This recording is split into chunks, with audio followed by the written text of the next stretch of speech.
Space. I was out in space, though it was impossible to look out the window beyond a peripheral glimpse. I couldn't remember how I'd gotten here, since it was like I was thinking at the tail end of anesthesia, or Laramac's sleeping gas. No, don't go down that pathway. Focus. No matter how much I strained my brain, I couldn't recall the immediate moments leading up to this moment. It was as if I was paralyzed, living in someone else's body. Had Mikri succeeded in androiditizing me? All I had was this vague feeling that I wanted to get away from someone. I didn't know who or what I was trying to escape. There was a sense of hopeless fear that became more resolute the longer I focused on it. It wasn't helpful in trying to unscramble my head. Events usually have a before and after. I don't know where or when this is. No, Mikri whirred, a pleading tone to his voice. You can't take Preston and Saphira away from me. Let me keep them. Just them. The sense of being trapped and cornered wouldn't leave, as the whispers in my skull intensified. It was all fuzzy. My blood was rushing from my veins, knowing in my soul that something had gone terribly wrong. The outcome of this moment would not be positive for the fleshy organics. I knew that damn straight. The memory seemed to stick itself in and fade, before I blinked my eyes open with a panicked gasp for oxygen. Now I could remember where I was. Taking a nap on a ship ride to visit the Garrett. Preston? Mikri inquired with concern, searching my eyes. Did you have a post-traumatic flashback? I struggled to snap myself out of it. That wasn't a dream. It felt real. Psychedelic. Is that what those precognaps are like? That was disorienting. I didn't see anything that bugged me from the past. I think I saw something that's going to happen. Oh? What is it? I can help you interpret this. I struggled to make sense of the vision myself, but I hesitated to tell Mikri the details, given his prominent role in that scene. There were three possibilities: that the Vaskar had done something to cause humanity to leave, that Mikri became obsessive to the point that Sophia was right to fear him, or that a third party was involved. Even if it was options 2 or 3, with how overprotective the tin can was, telling him any of this would just make him worse. The way Mikri phrased "keep them" almost suggests that it is against our will. Does he finally act on his promise to keep us safe forever? Perhaps the Vaskar network committed some unforgivable offense against us, or went ahead with killing the creators. It might be possible that I was either ordered to, or chose to return to Sol for whatever reason. I was uneasy at the prospect that my best friend might be a serious threat in the future. The feelings of being trapped were ones I remembered from my previous captivity, and I didn't want to think of Mikri as being like Laramac. He wouldn't do that. He'd come around and respect our autonomy, surely. Mikri would never do something like sedate us to apply unwilling upgrades, hijack a spaceship and take us away because we were putting ourselves in too much danger, right? I trusted that the tin can's heart was in the right place, but the red flags were obvious sometimes, to say the least. I'm not sure I can make sense of enough details to say anything. It was a lot of strong feelings and blurriness, I muttered. Maybe I don't get them as clearly as Sophia. We'll have to keep her around for now. Darn. Sophia rolled her eyes. I think we need to have a talk on who's keeping who around. Also, I didn't get a psychedelic feeling at all from my dream about my conversation with Mikri. It only struck me as vivid and odd. How would you know what psychedelics feel like? You really think science sororities are all boring? I have experienced more than you might expect. This might come as a surprise to you, but many people mellow out after their 20s. Mikri, does many people sound like a specific scientific term to you? Come on, dude. She's using unclear language again. Sophia's language is clear enough to me.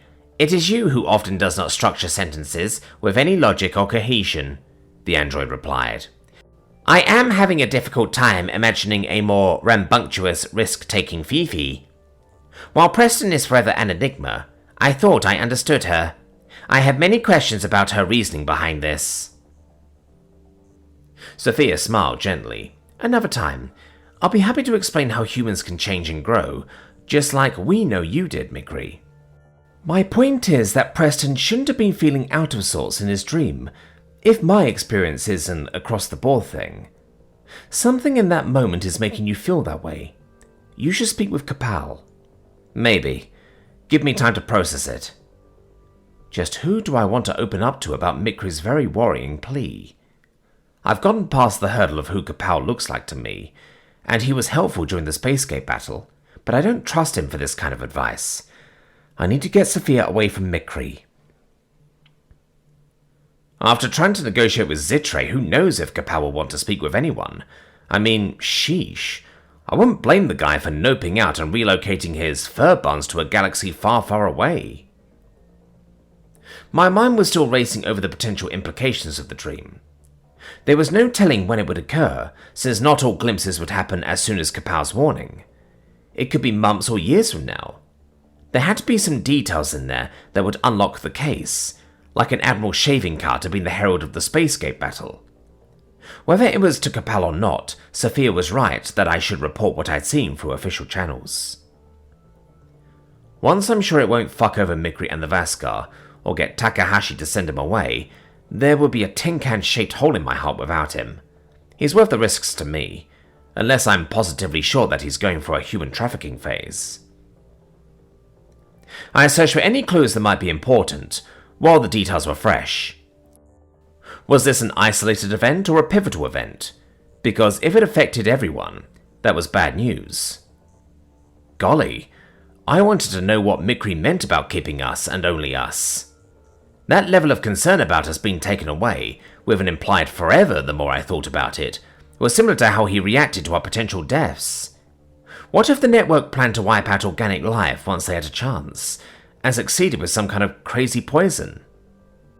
What if I was completely misjudging my friend and his entire people, both of whom I wanted to trust, just because I had received a cold shower from Fikre's words? I didn't know if it made me feel that much, if there was someone else who'd be able to remove us permanently from the picture. The Aleutians could challenge humanity and shut our existence down at will, but that was why we were playing catch-up to them. They hadn't been hostile yet, and there was no reason Mikri should be asking them to keep us. Ugh. As badass as precognition was in theory, everything was a lot easier when humans didn't see snatches of the future before it happened. It wasn't like it was ever clear enough to make sense of it. We were left with snatches of information we couldn't process, and cursed to stress over it long before it happened. Kapal isn't a quitter, Preston, Sophia responded, oblivious to my inner debate. He wants to be a part of what we're doing here. I shrugged. It's just not so clear what the Fuego fudge that is, other than building teleport tech and expanding Santa's yearly circuit. It doesn't seem like we got through to the network at all, so I don't see how you negotiate for peace. That rift is complicated, and I doubt there's a simple solution. None of the problems humanity is staring down are simple, but our job is to negotiate for peace elsewhere. We'll find out how Kapal fared when we get back from our meeting with the Garrett. Nah, we'll find out now. Mikri, you're always suckling that sweet, sweet data from the cyber filter. Together we have dreams and streams. I let the words spill off my tongue, trying to let go of my uneasiness. I couldn't let the robot see that I was perturbed about his future. There's some clear language, huh? It tickles your ones and zeros in ways you didn't even know you could feel. Any updates on Kapal's meeting? The network is not informing me of how the Creator and Vaskar negotiations have gone. I am being blocked out to avoid my meddling. Mikri beeped. However, my human contacts have assured me that Kapal and Fikre returned safely with some kind of resolution. We can speak with him when we get back. Right, so... I trailed off as the spacecraft began the landing sequence on Doros, the Garrett homeworld. I know your network can't stand the creators and think less of organics than I think of green bean casserole. Your dust paste is better than that shit. Anything casserole is a mistake. One about on the same level as you trying to unalive me and charge out on my entrails. You missed your chance, Mikri.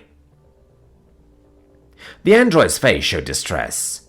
I would certainly not have char-charred on your entrails. That was not a prospect that would give us joy, and I was unfamiliar with the concept of rhythm-based motion to liven up the physical body until I met you. I am sorry that the network regards you at a green bean casserole level. If it's any assurance, we do not consider you a food item. You could at least call him a skin burrito back, Sophia teased. It'll be a nice progression from your wonderful meat tube name. Now, you don't want to play this game. I could always take a letter out of your name and call you Sofa. I have things in my back pocket, I warned the scientist. Mikri smiled. I do too. I have attempted creative output of my own, such as Meston. Hey, that's Beston to you. Best at making a ton of messes. My statement is an unspecific measurement, akin to many people, but its meaning is clear when observing your living space. How was that? I believe I have decoded the concept of your wordplay. Decoded? Am I like one of those prove you're not a robot tests? I find those to be exclusionary. I noticed such impediments on your internet, which deterred me from signing up for any social media accounts as suggested. They all had boxes to check like this before my profile's inception. Why do you not want mechanical intelligences to be able to access your websites? I scoffed. You said you'd make 1,000 accounts to talk over my hate comments for Sophia, and you're really asking me this? Give him a serious answer. Mikri would be allowed to make an account, I'm certain, the scientist interjected. Those restrictions are to prevent humans from coding text scripts that talk in lieu of real people. The spirit of the rule is for the activity to be driven by actual people, which Mikri is. I am grateful to be considered an actual person, but this sort of language is indescribable, Sofa. Preston may have a point about unclear terminology. It was difficult enough to define the parameters for a soul and other mystical concepts, but now your rules have spirits? I do not understand. They are inanimate, Mikri whirred emphatically. Sophia laughed, unable to keep a straight face. No, silly. You know better than to take us literally by now. Spirit means the reason the rule was created, not that all laws are going to heaven. Am I supposed to interpret your rules and jargon, looking for secret meanings like with literature? Please, no, sweetie. You drew all the wrong meanings from your books. You would have made your literature teachers weep. You were my literature teacher. It is not my fault that you have failed to correct my approach. I tried. We've only seen minor improvements. When Fifi was ribbing the android instead of me, I was evidently out of sorts. It was a rare moment when I missed an opportunity to crack up at Mikri being a bouncy little nutcracker. I wanted to find out the Vaskar network's long-term plans for organic life. I didn't need this in the back of my head every time I talked with my friends, and it would behoove me to loosen up before we headed out to negotiate with the Garrett. From what I could see outside, there were rolling sand dunes as far as the eye could see. We looked to be in a desert oasis. Tamura was better. Game, set, and mashed to the world that touched us down by a pretty little spire and greenery. We got way off from what I was trying to say. Mikri, this is important, I ventured. I know how the network feels about the Askar. How do they feel about the Durandi and the Garrett? Mikri emitted a quiet beep. They are not directly responsible for oppressing us, but they also despise us. The Durandi seem open to seeing evidence, which is a small element the network can respect. These birds are aiding you and were quite grateful in Ampera's message, just as Kapal predicted. However, the Garrett ambassador's words have caused us to see them as the most likely threat and lower our opinions. I don't remember in perfect 4K like you, Allo Boy. Refresh my memory. Which of his words? Among other statements, the Garrett representative stated that his constituents, meaning the people of Doros, the Organics Consensus, would not be able to stand us. At least, humanity's network is primarily in favor of our rights and self-governance. He also stated that they have laws against AI because of us, to prevent anything like us from being created. Why are you asking? I was just wondering. That sounds about right, though. I guess, let's put on our game faces now. Don't you think Doros sounds like a potato chip brand? Do not deflect, Meston. You are being quite serious and diverting back to this topic repeatedly, as though it is consuming a large part of your calculation matrix. You seem to be struggling to talk to and laugh around me, though you are attempting to carry out your normal subroutines. Have I done something wrong? No! Yet you are evidently worried about our interactions towards the various organics in Keelam. This could be correlated towards Zitre, except that it became more pronounced after your dream. Is there a reason to believe that my people are going to make an evil AI judgment? You can tell me if this was your vision. I am on your side. I would not agree with them. Of course you're on my side, Mikri. It's nothing like that. And my persistence really shouldn't set you off. Truly, that's not it. I know you're different from the others. I'm just worried about Kapal. Sophia frowned. Preston, you have tales when you're lying. You know Mikri will stand up to his network if they make a bad decision. We can convince them logically if we know what this is in advance. Please, stop pushing. I don't want to make a big deal out of a few words that could start a huge overreaction. I'll talk to you later, when we're alone. Since you're more used to visions.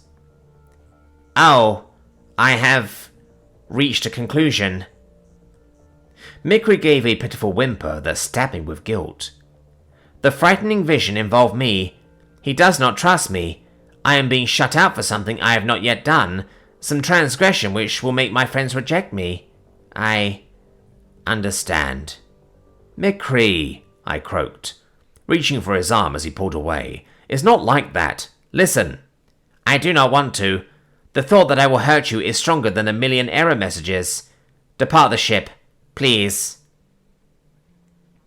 My mouth moved without saying any words, before I dragged my feet walking out of the ship. Sophia narrowed her eyes, confusion evident on her face as I cursed at myself. Damn, I really fucked up good. I'd been so apparent that Mikri had seen through me, and now his computational matrix might go haywire, imagining all sorts of scenarios. There was no way I could allow that to happen, whatever the risks. I'd have to tell him after the Garrett visit, and hope the three of us could find a way to prevent that scenario. I stared down the landing ramp to Garrett's soil, and did a double take as I saw the species that had been described to us as purple reptiles. The creepy crawly feeling slithered under my skin, as my brainstem was tickled by something it did not like. This was the first look I'd had at them without spacesuits on, and it threw a wrench in my gears.